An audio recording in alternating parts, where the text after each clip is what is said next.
La première question, coach. Une CAN à domicile, une finale à domicile. Quelle lecture faites-vous de cette rencontre? Déjà, content, très ému.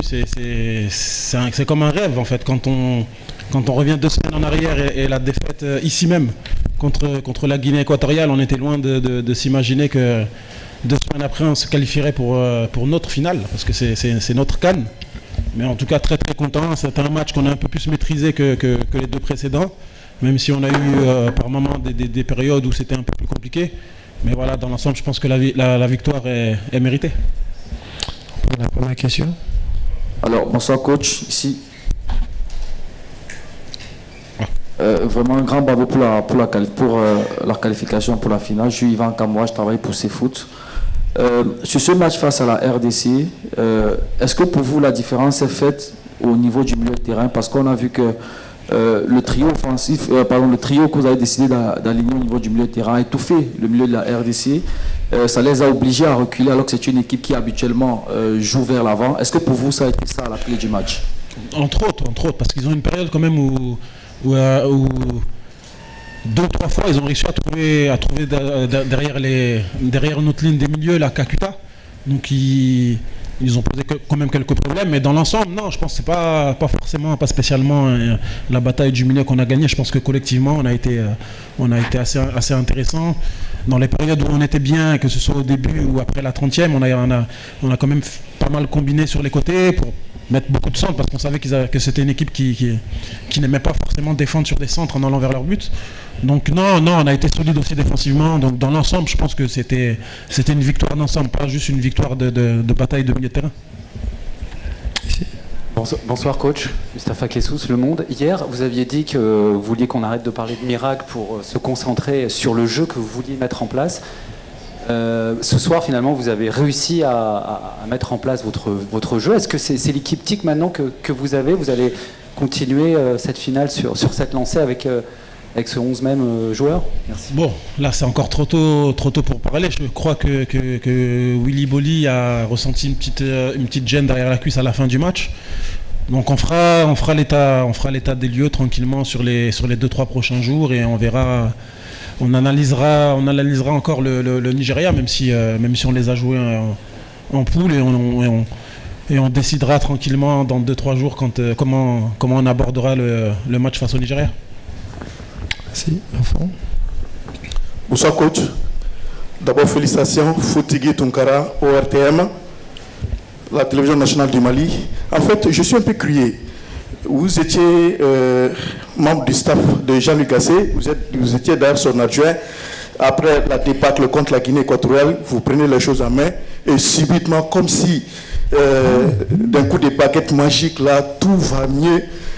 Est-ce à dire que vous n'aviez pas le droit à la parole, ou la collaboration n'était pas franche, parce que vous avez tantôt parlé des tactiques, vous avez aussi parlé des discours. Est-ce que vous n'aviez pas droit à la parole, ou la collaboration n'était pas franche?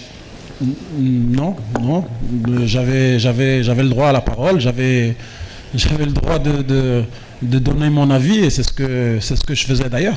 Et en fait, les staffs, c'est ça. Il y a le coach principal qui est là pour prendre des décisions, et il y a les adjoints et le staff avec le préparateur physique, le coach des gardiens, qui sont là pour donner aussi leur point de vue.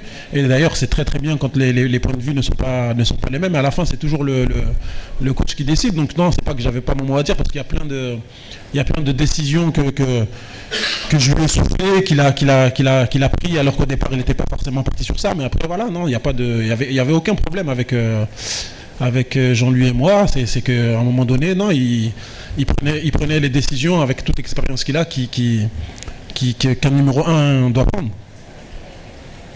Prochaine question. Et merci coach Germain-Noël Essengue, CRTV.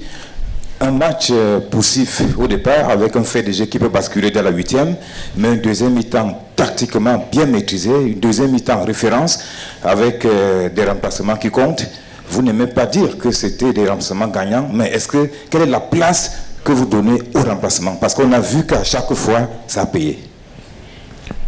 Je donne pas d'importance au remplacement. Je donne de l'importance au groupe. Et depuis Depuis que j'ai commencé mon intérim, mon discours, ça a été ça. Ça a été, vous êtes 27 joueurs et j'ai besoin des 27 joueurs. Après, je ne peux pas faire jouer les 27 en même temps et je dois en faire commencer 11. Après, j'ai le droit à 5 ou 6 changements si on va en prolongation. Donc, évidemment, il y en a qui ne vont pas jouer, mais voilà, dans le discours, je leur ai bien fait comprendre que je comptais sur tout le monde et que si on voulait gagner cette compétition, on la gagnerait à 27 et pas seulement à 11. Donc, ils ont compris, ils ont adhéré au discours. On a eu la chance d'avoir des changements à chaque fois qui ont été payants. Mais pour moi, un remplaçant qui est dans l'état d'esprit, à partir du moment où il rentre, il va forcément vous apporter quelque chose, vous apporter un peu. Donc je pense que les joueurs, ils ont compris qu'on si on voulait y arriver, c'était les 27 ensemble, même ceux qui sont dans la tribune, ils ont leur rôle à jouer, ils ont leur importance à jouer. Et je pense que c'est tous ensemble qu'on pourra gagner la compétition. On a 2 dernières questions. Là. Coach, bonsoir. Félicitations, Touré Gibril du site Filawa Sport. Avant la pause fraîcheur de la seconde période, vous avez remis une note à Sangaré. Quel était le contenu de ce message? Non, on m'a posé la question tout à l'heure, mais il n'y avait rien de grave. En fait, les Congolais, ils ont fait 3 changements d'un coup, je crois. Et dans les 3 changements, il y avait des joueurs de taille, des joueurs de grand gabarit. Et j'ai juste remis un papier à Ibra pour lui dire qu'en fait, il récupérait Benza au marquage et Evan récupérait un autre joueur qui est grand de taille, qui venait de rentrer. Donc non, il n'y avait rien de tactique, c'était juste les marquages sur les coups de pied, sur les corners. Une dernière question au fond. Il n'y avait pas de schéma tactique, non. Je ne sais pas dessiner. Bonsoir coach, félicitations. Je suis fils Daniel Indjek, je travaille pour le compte du site football237.com. Coach, une demi-finale, vous commencez avec pratiquement 4 titulaires depuis votre arrivée qui sont off, si on peut le dire. Dans quel état d'esprit vous êtes? Quel est le discours que vous avez tenu à ces messieurs que vous allez chercher sur le banc de touche pour faire 2 titulaires? Et aujourd'hui, vous faites pratiquement une révélation.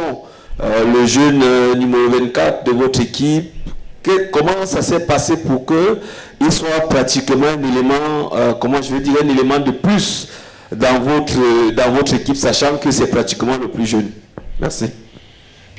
Comme j'ai dit tout à l'heure, en fait, c'est une histoire de groupe. Mon discours, ça a été de dire qu'à un moment donné, si on veut relever la tête et gagner cette compétition, on ne pourra pas le faire avec 11 joueurs. C'est impossible. On aura forcément besoin des remplaçants. Et moi, je dis, j'aimais bien faire tourner mes équipes. J'aimais bien concerner tout le monde, essayer de donner du temps de jeu à tout le monde. Après aussi souvent faire en fonction de ton adversaire. Moi je savais par exemple que les Congolais ils laissaient quand même pas mal d'espace entre la ligne des 4 défenseurs et la ligne des 4 milieux. Et un joueur comme Lazare, c'est un joueur qui dans cette zone-là, c'est peut-être le meilleur joueur de notre effectif. Donc je savais qu'à un moment donné j'allais le faire rentrer pour poser un peu de problème aux 4 défenseurs du Congo. Donc non, franchement c'était depuis le début, c'est un discours où je dis aux joueurs que tout le monde est important. Même ceux qui ne démarrent pas le match, même ceux qui sont en tribune, et j'essaie de garder tous les joueurs concernés. Merci coach, félicitations encore une fois. Merci, bonne soirée. À très vite.